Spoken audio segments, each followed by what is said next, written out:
NCP नेता शरद पवार ने मंगलवार को पार्टी अध्यक्ष का पद छोड़ने का ऐलान कर दिया। उनके इस्तीफे देने की बात पर ही कई कार्यकर्ता भावुक हो गए। कोई तो फूट फूट कर रोता भी दिखा। सबसे पहले तो जयंत पाटिल ही भावुक हुए। उन्होंने कहा कि शरद पवार को ऐसे अध्यक्ष पद छोड़ने का फैसला नहीं करना चाहिए। पवार का ये फैसला हमें पसंद नहीं आएगा। पवार के बिना हम जनता के पास कैसे जाएं? पाटिल ने कहा कि आपको पार्टी में बना रहना चाहिए। आप जो बदलाव करना चाहते हैं उन्हें करें, जिसे जो जिम्मेदारी देना चाहते हैं दे दें, लेकिन पार्टी में बने रहें। इसके अलावा कई कार्यकर्ता माइक पर फूट फूट कर रोते हुए दिखे। आप इन वीडियोस को देखिए। कार्यक्रम केला होता, साहेब निमंत्रित होते ते कार्यक्रम के आणि त्यांनी सांगितलं, साहेब तुम्ही जे आहे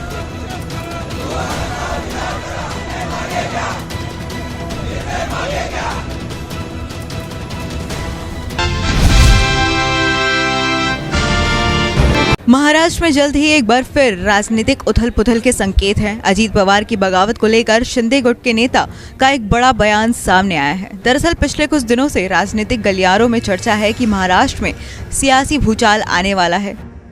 चर्चा ये भी थी कि एनसीपी के सीनियर नेता अजीत पवार 40 विधायकों के साथ बीजेपी का समर्थन करेंगे। इन चर्चाओं पर खुद अजीत पवार ने सफाई दी। अजीत पवार पहले ही बता चुके हैं कि वो जीवन के अंत तक एनसीपी के साथ काम करेंगे। इस बीच महाराष्ट्र के सियासी भूचाल को लेकर शिंदे गुट के विधायक संजय शिरसाट ने बड़ा बयान दिया है। शिरसाट ने कहा कि अगले 2-4 दिनों में महाराष्ट्र में राजनीतिक भूचाल आ सकता है। संजय शिरसाट ने कहा कि अगले 2-4 दिनों में पता चल जाएगा कि अजीत पवार किसके साथ हैं। दरअसल महाराष्ट्र स्थापना दिवस को लेकर महाविकास अघाड़ी ने सोमवार को मुंबई में वज्रमुठ बैठक की। बैठक को लेकर शिरसाट ने कहा कि आज सबसे ज्यादा परेशानी अजीत पवार को ही है। जहां तक मेरी जानकारी है, बैठक के एक दिन पहले तक महाविकास अघाड़ी असमंजस में था कि वज्रमुठ की बैठक में अजीत पवार की कुर्सी रखी जाए या नहीं। इससे पहले उन्होंने जो कमेटी बनाई थी उसमें अजीत पवार का नाम कहीं नहीं था। अजीत पवार मानसिक रूप से कहां हैं, ये 2-4 दिनों में पता चल जाएगा। इससे पहले भी एनसीपी चीफ शरद पवार की बेटी सुप्रिया सुले ने भी कुछ दिन पहले एक बयान दिया था, जिसमें उन्होंने कहा था कि अगले कुछ दिनों में 2 बड़े राजनीतिक धमाके होंगे। एक धमाका दिल्ली में होगा और एक मुंबई में। उनके इस बयान से क्या तेज हो गए थे कि क्या एनसीपी में टूट होगी, और आज खुद शरद पवार ने एनसीपी के राष्ट्रीय अध्यक्ष के पद से इस्तीफा देने का ऐलान कर दिया है। तो अब देखने वाली बात ये होगी कि क्या सच में अजीत पवार के साथ उनके विधायक बीजेपी में शामिल होने वाले हैं, और क्या ये एनसीपी में टूट के संकेत है। और वाकई में अगर ऐसा होता है तो महाराष्ट्र में उद्धव कांग्रेस और एनसीपी के एमवीए गठबंधन का हश्र क्या होगा।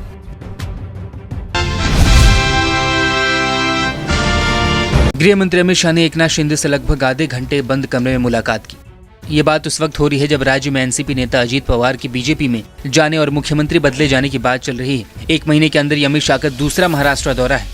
कहा तो ये जा रहा है कि दोनों नेताओं के बीच शनिवार और रविवार को आए महाराष्ट्र के कृषि उपज समितियों के चुनावी नतीजों में महाविकास अघाड़ी को मिली सफलता का राज्य के सियासी गणित और आगामी महानगर पालिका चुनाव पर होने वाले असर को लेकर चर्चा हुई है। बता दें, मुंबई में सोमवार की शाम को बीकेसी मैदान में महाविकास अघाड़ी की ब्रजमुठ सभा आयोजित होने जा रही है। महाविकास अघाड़ी में शामिल तीनों दल शिवसेना, कांग्रेस और एनसीपी इन सभा को सफल बनाने में जुट चुकी है। इसके बारे में केंद्रीय मंत्री अमित शाह ने भी नेताओं से फीडबैक लिया था। महाविकास अघाड़ी की इससे पहले संभाजी नगर और नागपुर की सभाओं को अच्छा रिस्पॉन्स मिला था।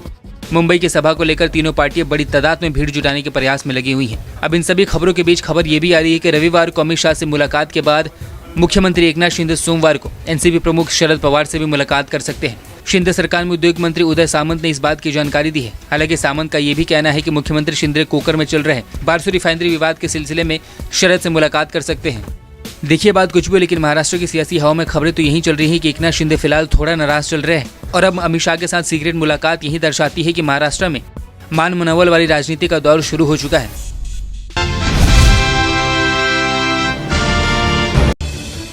वैसे तो बिहार की राजनीति में महिला राजनेताओं की कोई कमी नहीं रही है, ना ही उनका ओहदा बिहार की राजनीति में कम है।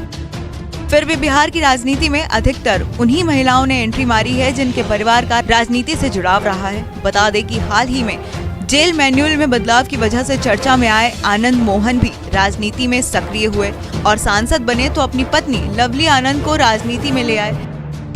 ऐसे ही बिहार में कई उदाहरण सामने हैं। इसी कड़ी में इन दिनों 3 ऐसी महिलाओं के नाम चर्चा में हैं जो बड़े राजनीतिक घरानों से आती हैं। लेकिन उनके राजनीति में एंट्री मारने से बिहार का सियासी गणित बदल जाएगा। बता दें कि बिहार में जिन 3 महिलाओं के राजनीति में आने की चर्चा है, उनमें से सबसे पहला नाम है रामविलास पासवान की पत्नी और एलजेपीआर के अध्यक्ष चिराग पासवान की मां रीना पासवान का। रीना पासवान जल्द ही सियासी मंच पर दिखाई देंगी। बताया जा रहा है कि चिराग पासवान ने अपनी मां को इसके लिए राजी भी कर लिया है। गौर करने वाली बात यह है कि जब तक रामविलास पासवान जिंदा रहे तब तक रीना सियासत से दूर ही रही। ऐसे में अब संभावना जताई जा रही है कि वो अपने पति की सीट हाजीपुर से ही चुनाव लड़ेंगी। वहीं रीना पासवान के बाद जो दूसरा नाम इन दिनों चर्चा में है वो है नीतीश कुमार से लड़ झगड़ के जेडीयू से अलग हुए उपेंद्र कुशवाहा की पत्नी स्नेहलता का। वो इसीलिए क्योंकि आरएलडी के राजगीर में हुए चिंतन शिविर में स्नेहलता ने पहली बार सियासी मंच से भाषण दिया था, जिसके बाद से ही स्नेहलता के बिहार सियासत में एंट्री करने के कयास लगाए जा रहे थे। हालांकि उपेंद्र कुशवाहा ने राजनीति में स्नेहलता के प्रवेश की बात को नहीं कही, लेकिन स्नेहलता को शिविर में बोलने का मौका देकर उन्होंने संकेत जरूर दे दिए हैं कि वो भी राजनीति में उनका साथ निभाने के लिए तैयार हैं। हालांकि इस बार कुशवाहा का दावा थोड़ा उल्टा पड़ता दिखाई दिया, क्योंकि कुशवाहा की पत्नी नीतीश के नाम पर गुणगान करती नजर आईं। बहरहाल इतना तो तय है कि राजनीति के दिग्गम से अनजान रहने के कारण ही स्नेहलता ने ऐसी बातें कही। आहिस्ता आहिस्ता उन्हें भी सियासी दाव पेच समझ में आ जाएंगे। वहीं जिस तीसरे नाम की चर्चा सबसे ज्यादा हो रही है वो है तेजस्वी यादव की पत्नी राजश्री यादव। वैसे तो लालू यादव के परिवार से कई सियासी महिलाएं चेहरे उभर कर सामने आए हैं। इसमें से मिसा भारती और राबड़ी देवी तो अभी भी सक्रिय राजनीति में है। ऐसे में अब लालू परिवार से एक और नाम सियासी गलियारों में गूंजने लगा है। अटकलों का बाजार गर्म है कि जल्द ही तेजस्वी यादव की पत्नी राजश्री यादव भी राजनीति के मैदान में एंट्री मारने वाली है। लालू परिवार इसके पीछे क्या सोच रहा है ये भी स्पष्ट है, क्योंकि जिस तरह एजेंसियों के शिकंजे में पूरा परिवार है, ऐसे में राजश्री को सक्रिय राजनीति में लाने का लालू परिवार का मन बन चुका है। राजश्री को लाने के पीछे की मंशा भी यही है कि वो बेदाग है और लालू परिवार की बहू है। फिलहाल इन तीनों के ही राजनीति में धमाकेदार एंट्री मारने की अटकलें तेज है। ऐसे में ये तीनों चुनावी अखाड़े में दांवपेच दिखाती हैं या नहीं, ये देखना होगा।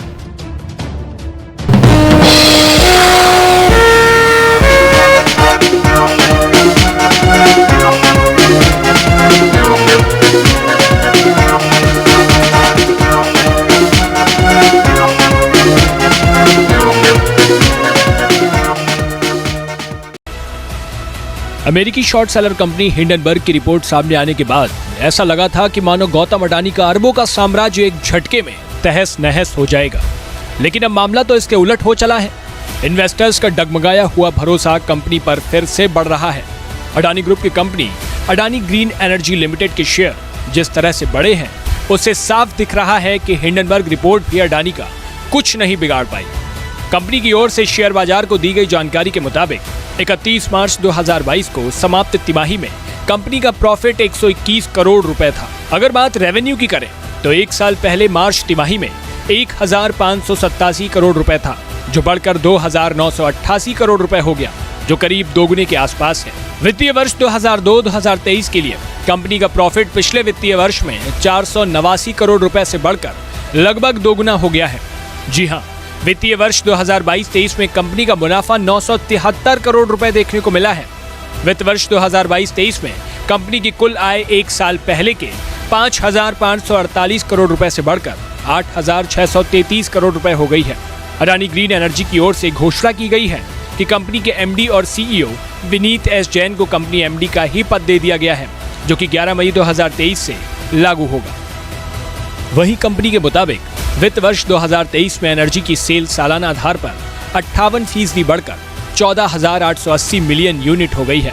अडानी ग्रीन ने वित्त वर्ष 2023 में अपने ऑपरेशनल फ्लीट में 2,676 मेगावाट रिन्यूएबल एनर्जी कैपेसिटी में इजाफा किया है, जिसमें राजस्थान में 2,140 megawatt solar wind hybrid plant, Madhya Pradesh में 325 मेगावाट सोलर पावर प्लांट और राजस्थान में 212 मेगावाट सोलर पावर प्लांट शामिल हैं।